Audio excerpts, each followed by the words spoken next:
പൃഥ്വിരാജ് നല്ല ഗംഭീര നടനാണ്, നല്ല പ്രൊഡ്യൂസറാണ്, നല്ല ഡയറക്ടറാണ്.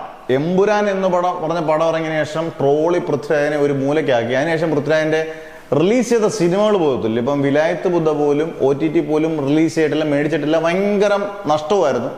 അത്ര മോശം കൂതറ സിനിമയൊന്നും അല്ല ഈ പറഞ്ഞ പോലെ വിലായത്ത് ബുദ്ധ എന്ന്. പക്ഷെ ഈ പറഞ്ഞ പോലെ അത് വളരെ ഗംഭീരമായിട്ട് അതങ്ങ് ഫ്ലോപ്പായി. കാരണം കളക്ഷൻ ഒട്ടും തന്നെ കിട്ടിയിട്ടില്ല. പക്ഷെ ഇനി വരാൻ പോകുന്ന പൃഥ്വിരാജിന്റെ പ്രൊജക്ട് നമ്മൾ നേരത്തെ പറഞ്ഞിട്ടുള്ളതാണ്.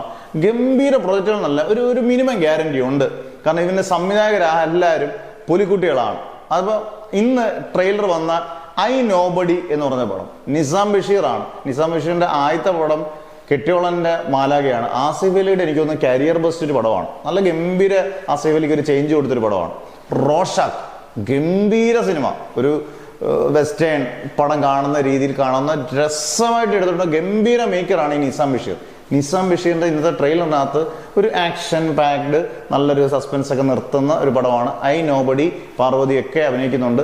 നല്ലൊരു സിനിമയാകാനുള്ള ചാൻസ് വളരെ കൂടുതലാണ്. അതിനുശേഷം ഇന്നലെ പ്രഖ്യാപിച്ച രാഹുൽ സദാശിവന്റെ പടം ഒടിയൻ, എനിക്ക് തോന്നുന്നു എക്കാലത്തെ മികച്ച ഒരു അങ്ങനെ ആ ജോണറിൽ വരുന്നൊരു സിനിമകളിൽ ഒന്ന് തന്നെ ആയിരിക്കും. കരൺ ജോഹറിന്റെ ടീമാണ് അതിന്റെ പ്രൊഡക്ഷൻ. വലിയ വലിയ ടീമുകളെല്ലാം അതിന്റെ ടെക്നിക്കൽ സൈഡിൽ വരുന്നുണ്ട്. ഗംഭീര സിനിമയാകാൻ ചാൻസ് ഉണ്ടെന്നല്ല, ആകാനുള്ള ചാൻസ് ആയിരിക്കും 99%. പിന്നെ അദ്ദേഹം ഇപ്പൊ അഭിനയിച്ചുകൊണ്ടിരിക്കുന്ന സിനിമ വാരണാസിയിലെ മെയിൻ വില്ലനാണ് രാജമൗലി ചിത്രം. അപ്പം ഇനി ഒരുപാട് ചിത്രങ്ങൾ അദ്ദേഹത്തിന്റെ ലിസ്റ്റിൽ ഇഷ്ടംപോലെ ചിത്രങ്ങളുണ്ട്. ഇദ്ദേഹം ഇടയ്ക്ക് സന്തോഷ് ട്രോഫി എന്ന് പറഞ്ഞ ചിത്രം വിപിൻ ദാസ് ഡയറക്ട് ചെയ്യുന്ന പടത്തിൽ നിന്ന് മാറി. കാരണം ഇത് ഇത്രയും സിനിമകൾക്കിടെ ചെയ്യാൻ പറ്റും. രാജമൗലിയുടെ പടത്തിലൊക്കെ ഒരുപാട് ഡേറ്റിന്റെ ക്ലാഷ് ഒക്കെ കാണും.